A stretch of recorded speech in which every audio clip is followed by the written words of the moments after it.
The big question for the Pittsburgh Steelers in Week 12 is whether Aaron Rodgers plays against the Chicago Bears. That's next here on the Arthur Moats Experience. Welcome in. My name is Mark Bergin, getting you ready for Steelers at Bears in NFL Week 12.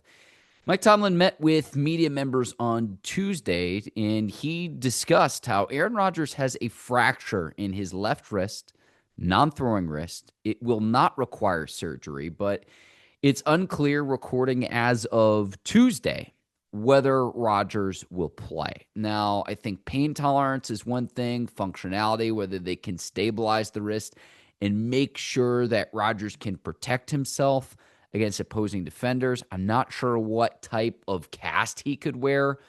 It is very helpful that it is his non-throwing wrist.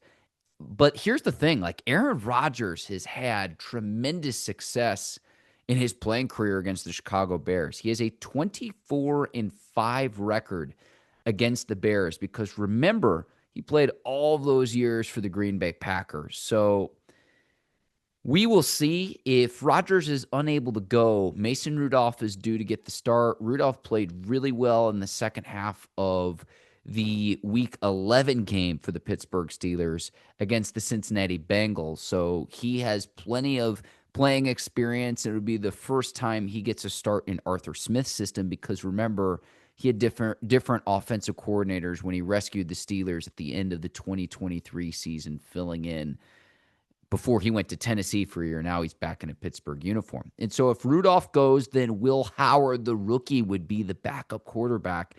Mike Tomlin saying he's not sure. They'll see if Howard gets any reps with the first team in advance of the game.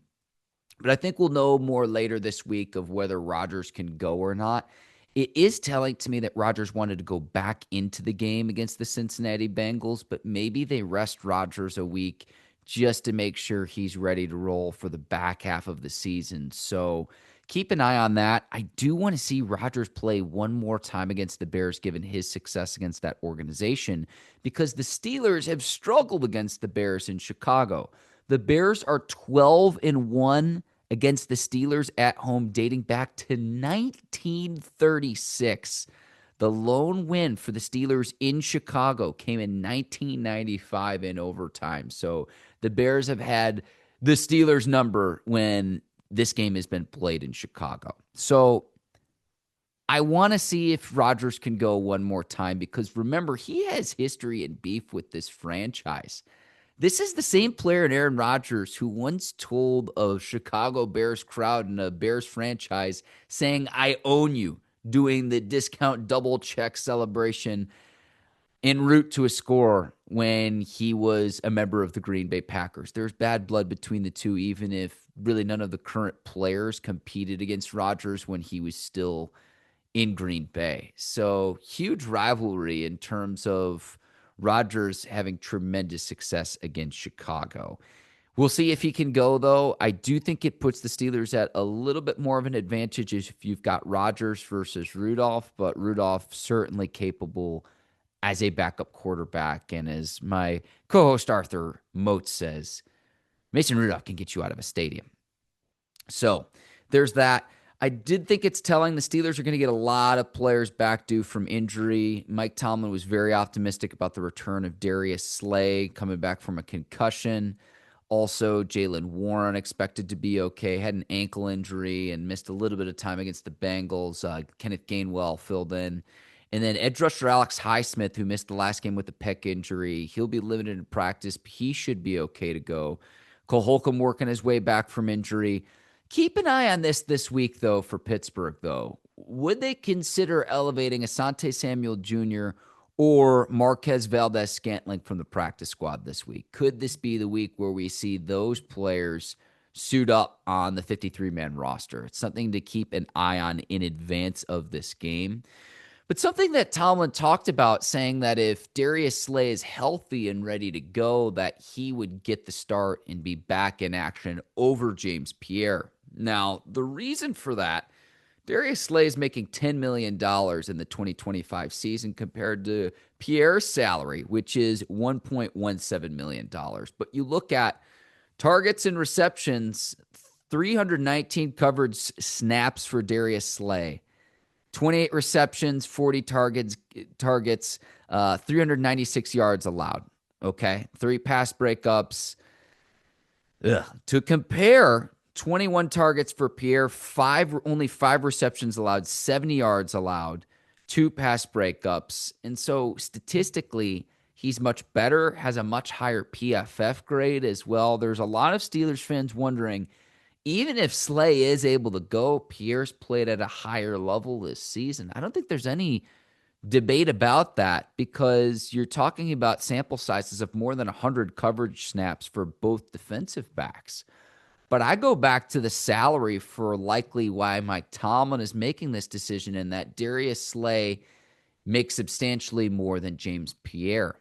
So there's that, for better or for worse, because I think Pierre played outstanding football against the Bengals. It wasn't just the scoop and score touchdown that he had, but I also consider the role he plays on special teams compared to, are you going to get any special teams contributions from Darius Slay at this point in his career? So it's something else to factor in mind, for better or for worse. Tomlin did acknowledge that Pierre is going to play more snaps and he's earned more snaps. But if Slay struggles at all, I would have him on a pretty short leash because I have some confidence in James Pierre coming off a performance where he and Joey Porter Jr. I actually thought outplayed T. Higgins and Jamar Chase. I thought they did that in Week 11 compared to several weeks before that on that Thursday night game where both of the Bengals receivers absolutely carved up the Pittsburgh secondary. Keep an eye on that. Keep an eye on that because with Herbig filling in for Alex Highsmith as well, Herbig had some plays as well, had the Steelers' lone sack against the Bengals. And then on Kyle Duggar's pick 6, Herbig was one of the players leading the way, blocking and running out in front to lead the way onto a 73-yard pick 6. So we've seen some other players get more reps. We're seeing Roman Wilson get some more reps over Calvin Austin III. These are just things to keep in mind and things to watch, not just in this Week 12 game against the Bears, but moving forward for the Pittsburgh Steelers is who's getting more snaps, more snap allocation. Something to keep an eye on. I do think that there's an argument to be made that Pierre should be out on the field over Slay, but remember, Pierre has special teams responsibilities. They're not going to ask Darius Slay to do that at this point in his career. But if Darius Slay struggles at all, I would have a pretty short leash. And at what point, too, can you get healthy enough to where potentially you move Jalen Ramsey back to that star, that nickel back, that cornerback position? And remember, too, you've got Brandon Eccles opposite Joey Porter Jr. as well. So just things to keep in mind if you're looking at the DBs for Pittsburgh, and the defensive backfield finally showed up in the win over the Bengals. Some things to keep in mind with Chicago. Lead the NFL in takeaways with 22. They're also number 1 in the NFL in turnover differential at plus 16. This is a team that is very opportunistic. Kevin Byard leads the NFL with 5 interceptions. Linebacker Tremaine Edmonds and cornerback Nashawn Wright both have 4 interceptions apiece as well. This is a team that takes the ball away. They do a very good job of that. Also a team with the two-headed monster in the backfield in DeAndre Swift and Kyle Monangai. Let me say that 3 times fast. Second in the NFL in rushing. I think Caleb Williams has a lot of weapons to work with. Loveland, the tight end, is a first-round pick. Luther Burden, a second-round pick out of Missouri. DJ Moore, Rome Odunze. Cole Kmet's working his way back from injury, but Caleb Williams in his second year has this Bears team off to a 7-3 start. They found ways to win late in games, comeback wins for Chicago, but it's running the football effectively, and it's also winning the takeaway battle. And when the Steelers have struggled this year, when the Steelers have won, when they've beaten teams like the New England Patriots, when they've beaten teams that are atop the standings in their respective divisions. I'm also looking at the Colts game as well that the Steelers won. They've won the takeaway battle. So whichever team can do that, I like to win on Sunday.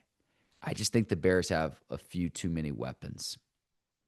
And Montez Sweat off the edge is another challenge for the Steelers tackles, and Troy Fautanu and Broderick Jones as well. I think the line for the Steelers has played pretty well. The next iteration is, can you continue to progress in the running game? Because the Steelers are coming off a game where they won time of possession for only the second time this year.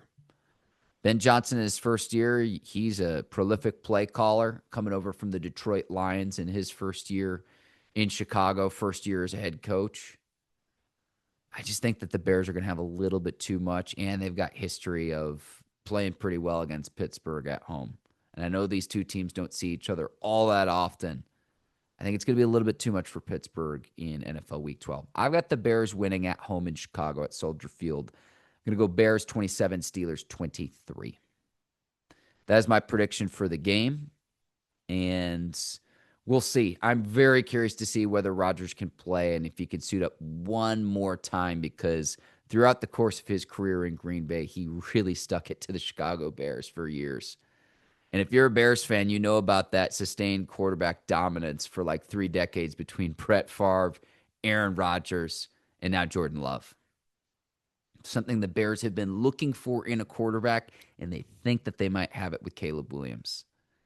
And the key to success for Pittsburgh is the coverage has to hold up on the back end enough to force Caleb to hold the ball too long. And that's where he can get into a little bit of trouble. Now, he's tough to bring down, and there's throws he can make that there are only a few players in the NFL can make. But if you can consistently make Caleb Williams play off schedule, that's really not how Ben Johnson wants to play, his head coach. Even though Caleb's really good at the improvisation, and he does things that only a handful of guys can do in the NFL, to do that on every single play is not a recipe for success. If they can get him off schedule, holding the ball too long, trying to do a little bit too much, it's going to be a total team effort from the Steelers defense. And you got to get a pass rush against Caleb Williams because he's got a lot of weapons to get the ball out to. And the Bears have structured their offense for Caleb Williams' development. He's 7-1 as a quarterback in his last 8 games, playing and progressing how you'd expect out of a player who was the number 1 overall pick last year. We'll see what happens. Let me know what you think. We'll have Ian Eagle and JJ Watt on the call, NFL on CBS. And if you haven't, we talked to Ian Eagle in advance of the year. I would check that out here on the Arthur Moats Experience. You can check that out here on YouTube.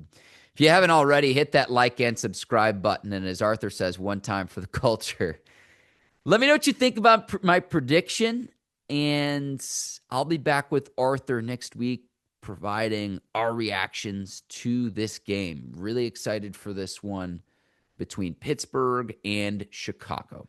My name is Mark Bergin. This has been another edition of the Arthur Moats Experience. I'll see you next week. Enjoy the Week 12 action. Until then, take care and so long, everybody.